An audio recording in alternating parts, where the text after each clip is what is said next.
In this lecture 13, you are going to study about greenhouse utilization in off season, curing of tobacco.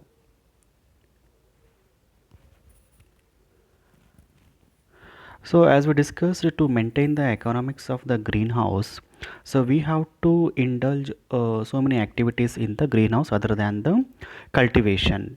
So one that is the drying. So we can use the greenhouse for the drying of our harvested crops when there is no cultivation activities in the greenhouse or in the off season. As the greenhouse is the costly affair, so there is a lot of investment in the greenhouse. We have to use it year round. So drying is traditional method for preserving the food. It also helps in easy transport since dried food becomes lighter because of the moisture evaporation. So to preserve the food for longer time and to make the transportation ease, so we are going to dry the crops after harvesting. So drying also prevents germination and growth of fungi and bacteria. So it prevents germination and bacteria and fungi developments. And the normal or traditional methods of drying are the sun drying that takes place in the most of the sides of the countries. So which is seasonal, intermittently slow and unhygienic. Okay, the sun drying normally we take up is seasonal. Only we can do the sun drying in summers, and it is very slow, and it is also unhygienic because we spread our grains and pulses roadsides, so that is very unhygienic. So instead of going for this kind of drying, so we can use our greenhouse for the drying of our harvested crops in the off season. And along with that sun drying, so we can also induce some mechanical drying methods which has some advantages, like mechanical dryers we can use. So with that we can we can achieve fast drying, large volumes of the produce can be handled, and drying parameters can be controlled, and quality of the produce can be maintained. So these are the advantages of mechanical drying.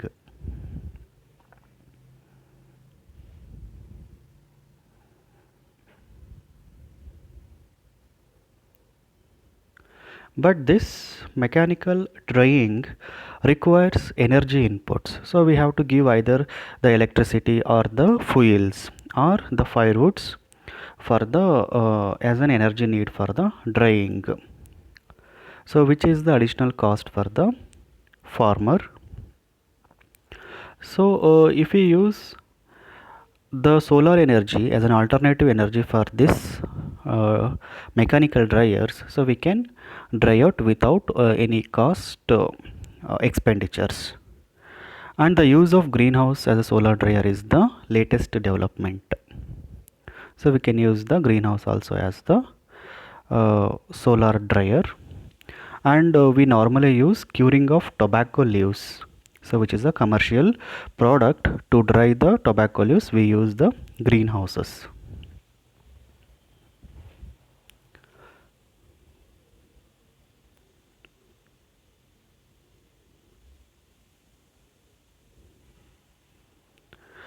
And the usage of greenhouse for the purpose of drying is a recent origin, so which was shown by a scientist Papadakis in the year 1981. So he investigated the usage of greenhouse type solar dryer for drying grapes. And Koliv in 1982 he shown that the greenhouse can be used as a fruit dryer come hot house, used as a dryer in summer and as a hot house in the winter. So these are the two scientists who showed that greenhouse can be used for the drying purposes. Next, one important application of the drying is curing of tobacco. As we know, tobacco is the commercial exchange crop, so which provides employment for lakhs of people, and so which is a highly demanded and a costly crop. So the curing of tobacco is very delicate and vital process, so we cannot cure it, go for the sun curing or mechanical curing. So it is, the curing is delicate and vital process because we have to control the temperature, humidity and ventilation at the proper rate. Otherwise we will not get a good quality tobacco leaves. So in the greenhouse we can maintain the temperature, humidity and ventilation at the required levels so that we can cure the tobacco in the proper way and can get good quality tobacco. The success of curing tobacco also depends on the condition of harvested leaves and their degree of maturity. So how we harvest the tobacco leaves, so upon that also the quality of tobacco depends. The normal method of curing tobacco is flue, air, pit, fire and sun curing. These are the normal methods of curing. So the latest development is the usage of greenhouse for tobacco curing. So drying capabilities of greenhouse can be successfully utilized for curing the tobacco leaves. So this picture shows how we can use the greenhouse as curing for the curing of tobacco. Here we are making the tobacco in the bunches, and by leaving the judicious space, so we are going to attach them to the scaffolding. So we have to erect the scaffoldings, or to the strings we have to tie the strings to that strings or the scaffoldings.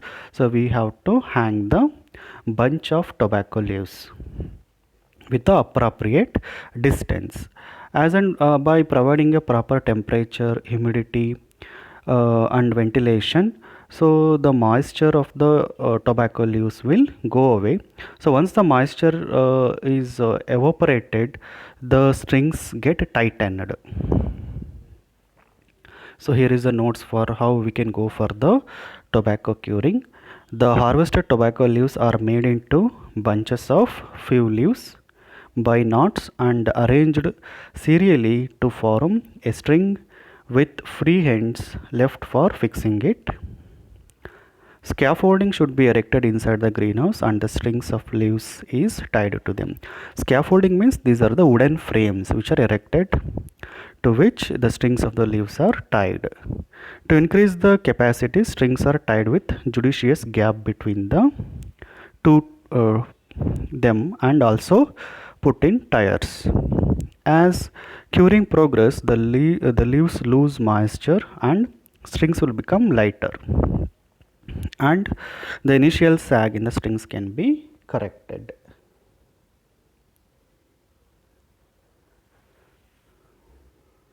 For maintaining uniform product quality, the strings can be cycled among the tires in a specified sequence. To get the quality produce, so we have to cycle the strings here. Humidity and temperature control by proper ventilation and frequent inspection is important in tobacco curing operations. So by maintaining proper humidity and temperature and inspecting every now and often, so we can get a good quality of tobacco.